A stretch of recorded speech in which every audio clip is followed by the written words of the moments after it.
The Newsday continues here on One News Now. I'm Charles Lejano. Some netizens are raising doubts over the integrity of the recently concluded elections in light of the ultra-fast transmission of results. Greg Gregorio tells us more in this report. Around 30 minutes after polling precincts closed on Monday, the COMELEC was able to immediately receive transmission of more than 20,800 election returns. In a matter of 3 hours, 80% of ERs had been transmitted, the fastest yet since 2010. This raised some doubts, especially when other precincts have yet to conclude the casting of votes. But COMELEC said that not all precincts had effective vote counting machines, while others had fewer voters. 1,000 defective VCMs, meron tayong 105,000 na nag-successful sa kanilang eleksyon. So, sila po yung unang nakapag-transmit. By Tuesday morning, transmission was almost complete. But some critics pointed out that the numbers of Vice President Leni Robredo barely moved for a time compared to that of Ferdinand Marcos Jr. For the COMELEC, this is statistically possible. Yung ating system natin, dumaan yan sa ating certification. So meron tayong local source code review. How can you insert such percentage na ipanalo mo yung kandidato mo or matalo yung kandidato mo? The Commission also hopes to boost the public's trust on the accuracy of counts with the conduct of random manual audit using 757 randomly selected clustered precincts with the help of NAMVREL, Lente, and the Philippine Statistics Authority. But COMELEC said they are ready to face any formal protest. Within 5 days from the receipt of the decision, then the decision of the Commission and Bank, if there is no temporary restraining order or orders for these resolutions, then these cases shall be deemed final and executory on the Commission on election level. The Commission also reported at least 80.38% voter turnout. They're confident that this would surpass 2016's 81% turnout as the election returns are still coming in. For News 5, Greg Gregorio, we are One News. More winning candidates across the country have been proclaimed for local positions. In Ilocos Norte, Matthew Manotoc, the son of Senator Amy Marcos, has been re-elected as governor. He won by a landslide in the province, garnering almost 74% of the votes and beating rival Rudy Fariñas. Manotoc is set to serve his second term as governor. Other Marcoses have also cemented their family's grip on the province of Ilocos Norte. Sandro Marcos, the eldest son of presidential frontrunner Bongbong Marcos, won as 1st District Representative of the province. Cecilia Araneta Marcos, who's married to Bongbong's cousin Nonong Marcos, meanwhile won the vice gubernatorial race. In Bulacan, incumbent Governor Daniel Fernando is now set to be re-elected for a second term, as his allies have also secured victory in other local posts, including his running mate Alex Castro, who has been proclaimed vice governor. In Cavite, Jovic Remulla has been proclaimed governor, securing another term, and Remulla's running mate Athena Tolentino was proclaimed vice governor. Jovic's brother Boying Remulla also won as 7th District Representative after running unopposed. And in Cebu City, Mike Rama has been proclaimed mayor, and he is set to serve his second term.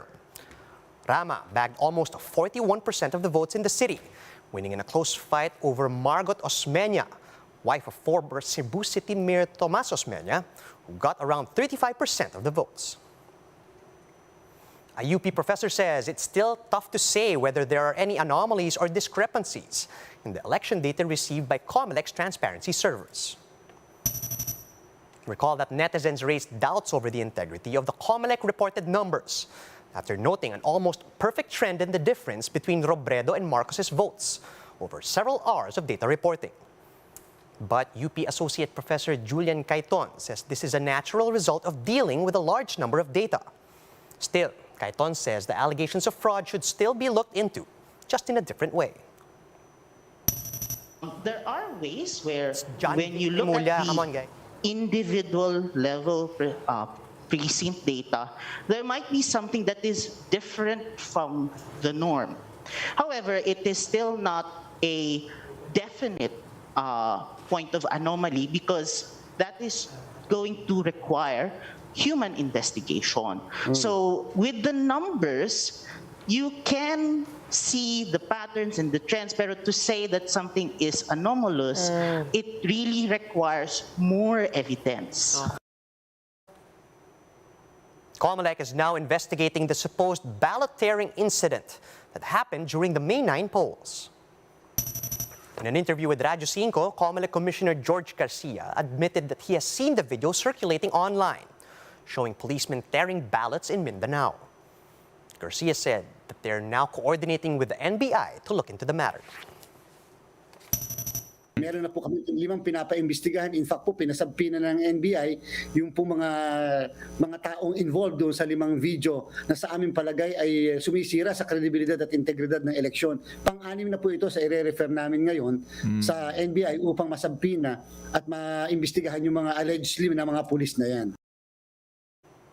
Leni Robredo supporters held a vigil in Naga City as her rival Ferdinand Bongbong Marcos widens his lead in the presidential race. The Vice President expressed her gratitude to supporters, telling them that the fight is not yet over. Gerard De La Peña with the story.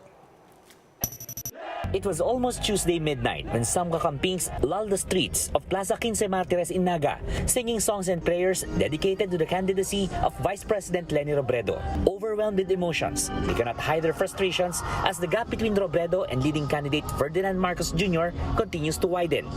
This considering the irregularities that happened on election day. Lahat po ng supporters ni VP Leni talagang di po makapaniwala. Yun po ang lahat naming sinasabi ngayon po. Opo. Yun po ang nararamdaman po namin ngayon.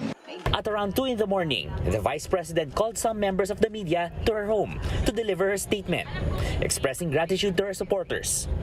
Sa milyon-milyon nagtipon sa mga rally, nag-house to house para maipakita ang lakas ng taong bayang nakatikim ng pag-asa. Hindi kayang sukatin ng numero ang lalim ng pagmamahal ninyo. There was no straightforward concession and no acceptance of defeat.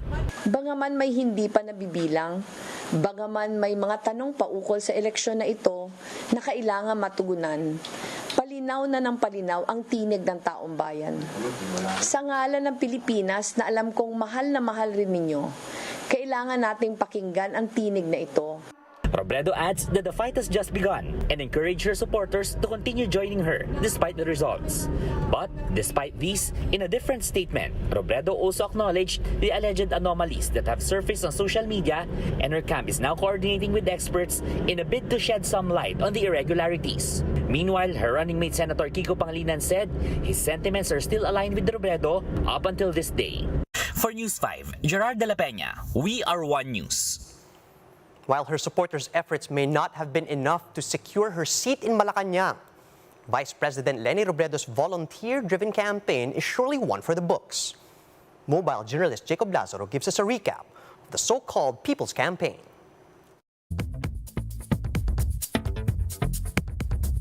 In every sortie, Robredo meets with church leaders and local officials and draws huge crowds to her rallies. On stage, the Vice President points to what she calls receipts or recibo, her work in COVID response and her track record at honesty. Given a chance, she says she can do a lot more. Talaga pong ako bumababa sa laylayan. Ang paniniwala ko po, napakahalaga nito. Kasi yung mga proyektong pinaka-makakatulong sa inyo, yung mga nagmula sa isang leader na nararamdaman yung kahirapan na pinagdadaanan ninyo.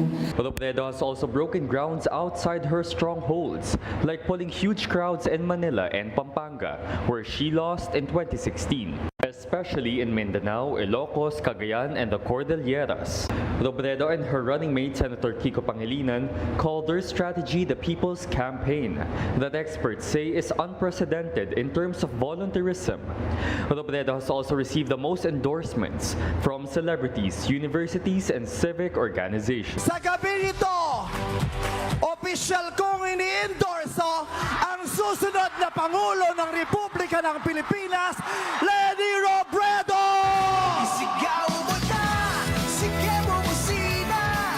The consistent climb in her numbers has made her the only viable candidate against a Marcos return. Campaign insiders see disinformation as the biggest challenge. According to fact-checking initiate check.ph, Robredo is the #1 victim of negative messaging. ako po personal na kahit ayaw sana namin magkakapatid na tumakbo pa siya, naniniwala din kami na yung panahon, yung mga hamon na hinaharap natin ngayong 2022, yung tingin din po namin siya yung pinaka-kwalipikado na maging leader ng bayan. Totoo po yun! Her daughters and volunteers have taken to house campaigning.